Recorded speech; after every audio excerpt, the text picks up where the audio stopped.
ისტორია, რომელსაც ახლა გიამბობთ, 1965 წელს ქალაქ ირკუტსკის ოფიცერთა სახლში დაიწყო. სამხედრო ფორმაში გამოწყობილმა კავკასიური გარეგნობის ახალგაზრდა მფრინავმა საცეკვაოდ საბჭოთა ოფიცრის ქალიშვილი ალა კულიკოვა გამოიწვია. იმ საღამოს ალამ პირველად შეიტყო, რომ კაცს, რომელიც მას ვალსს ეცეკვებოდა, ჯოხარი ერქვა. ეს ამ ისტორიის ერთ-ერთი ყველაზე სასიამოვნო და რომანტიული ნაწილია. შემდგომ უკვე ყველაფერი სხვანაირად გაგრძელდა. ტერაქტები, ომი, მკვლელობები და სამშობლოს დაკარგვა. ეს არის ოჯახი, რომელიც რუსულმა აგრესიამ მთლიანად გაანადგურა. თბილისი რუსეთ-ჩეჩნეთის ომის შემდეგ უკვე მე-19 ქალაქია, სადაც მანამდე დარჩებიან, სანამ გროზნო ოკუპანტებისგან არ გათავისუფლდება. დუდაევების ოჯახს რამდენიმე კვირის მანძილზე თიკო ფეიქრიშვილი სტუმრობდა და ის თავად მოგვიყვება მილიონმეერთე გენერლის ისტორიას აღმშვიდობის. როდესაც საქმე პრეზიდენტის ოჯახს ეხება, ამას არ აქვს მნიშვნელობა, რომელი ქვეყნის არის ეს პრეზიდენტი. არსებობს ამის გარშემო უამრავი შეთხზული ამბავი, ლეგენდა თუ ჭორი. რამდენად გულწრფელები არიან ჩვენი რესპონდენტები ჩვენ კამერასთან საუბრის დროს. ყოველ შემთხვევაში მე დამრჩა ესეთ შთაბეჭდილება, რომ ისინი გულწრფელები არიან, მაგრამ უფრო საინტერესო არის ის, რომ ისინი არიან ძალიან საინტერესო მთხრობელები. რადგან ისინი არიან უშუალოდ თვითმხილველები იმ ამბის, რაც ბოლო 20 წლის განმავლობაში ხდებოდა, მომხდელობაში მაქვს ჯოხარ დუდაევის გაპრეზიდენტება, ჩეჩნეთში დაბრუნება, რუსეთ-ჩეჩნეთის პირველი ომი. მაშინ დეგი დუდაევი, რომელიც არის ერთ-ერთი რესპონდენტი ჩვენი რეპორტაჟის იყო მხოლოდ 11 წლის, თუმცა ის მამას გვერდიდან არ მოშორებია. ასევე ალა დუდაევა, ჯოხარის მეუღლე, ჩეჩნეთის პირველი ლედი, ის იყო იმ დროს ჯოხართან ერთად, როდესაც ის მოკლეს. ასე რომ თვითონ ისტორია თვითმხილველების მიერ მოთხრობილი, რომელმაც გაიარეს ომი, გაიარეს ეს საშინელი წლები მანამდეც და მის მერეც, არის ძალიან საინტერესოდ მოყოლილი. იგივე პრეზიდენტის ქვრივმა უკვე დაიწყო საავტორო გადაცემა ჩვენს ერთ-ერთ არხზე. საინტერესოა, რამდენ ხანს დარჩებიან ისინი საქართველოში, ხომ არ იქნება ბოლო გაჩერება თბილისი? სავარაუდოდ ასეც იქნება, იმიტომ რომ რამდენიმე კვირაში უკვე დეგი დუდაევი ელოდება საქართველოს მოქალაქეობის მიღებას. შესაბამისად, მას უკვე გადაწყვეტილი აქვს, რომ იცხოვროს თბილისში. რაც შეეხება ალა დუდაევას, მან დაიწყო მუშაობა პირველ კავკასიურ არხზე, მან გააკეთა იქ საავტორო გადაცემა. შესაბამისად, კარიერის აქ დაწყება და აქ ცხოვრება უკვე ნიშნავს იმას, რომ მათ აქვთ საკმაოდ ისეთი გეგმები თბილისთან დაკავშირებით, მანამდე სანამ ისინი არ შეძლებენ გროზნოში დაბრუნებას. თუმცა იმედი აქვთ, რომ ეს მალე მოხდება. ნახოთ. ბუნებრივია, ამ თემაზე უფრო მეტი შეკითხვა ჩნდება, ასე რომ მოდით თიკო ფეიქრიშვილის ჟურნალისტის დღევრი ვნახოთ. მილიონმეერთე გენერალი.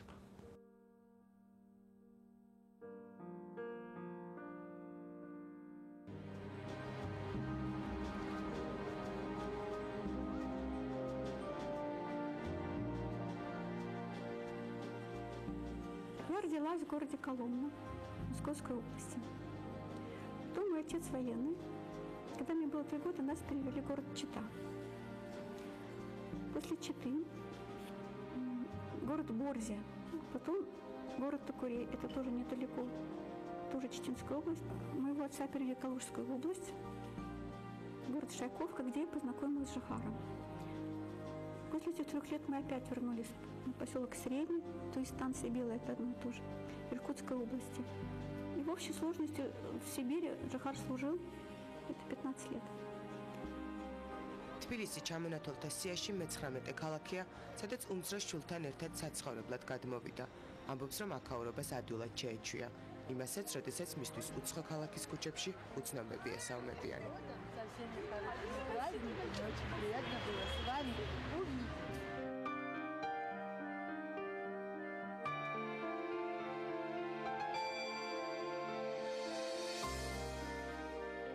საქართველოში ალა დუდაევას პოპულარობას ცოტახანში მისი სატელევიზიო კარიერაც განსაზღვრავს.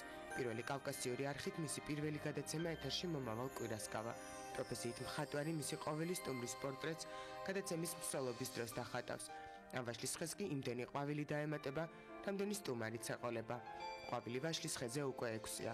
ხე მთლიანად უნდა აყვავილდეს. ანუ გეგმაში ბევრი კავკასიური პორტრეტის შექმნაა.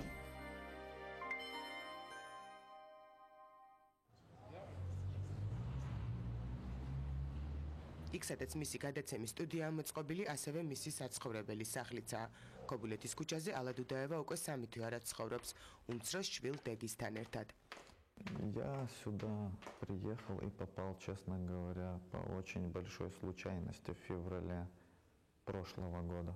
У нас есть, помимо 1000 общих слов в словаре между грузинским и чеченским, еще очень близкий по духу, нравам, культуре, менталитет, нежели с азербайджанцами. Поэтому попав... Да. Приехав сюда, здесь можно сказать, что можно строить жизнь, можно чем-то заниматься, делать, добиться успеха. Главное верить, надеяться, делать и не лениться.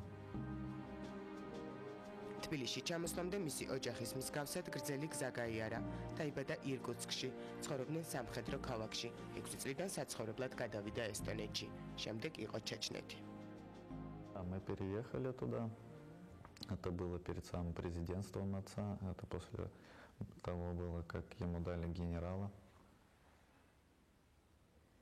Жили у родственника, у брата отца в большом доме.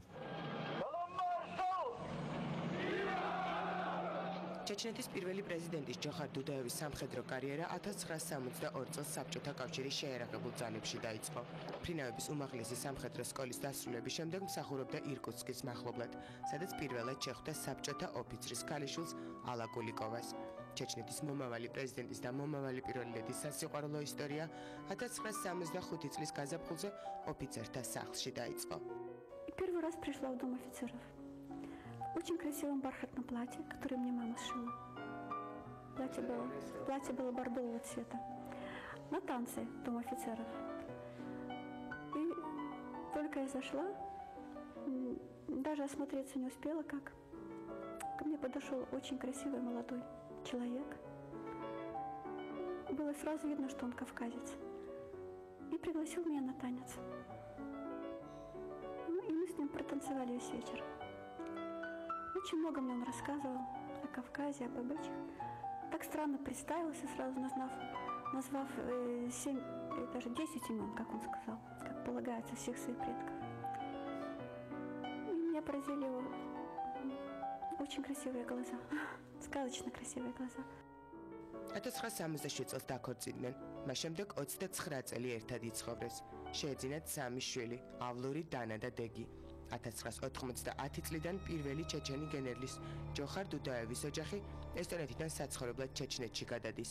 ამ პერიოდიდან იწყება მათი ცხოვრების ყველაზე საინტერესო და რთული პერიოდი. პრეზიდენტობა, რუსეთ-ჩეჩნეთის ომი და ტრაგიკული სიკვდილი.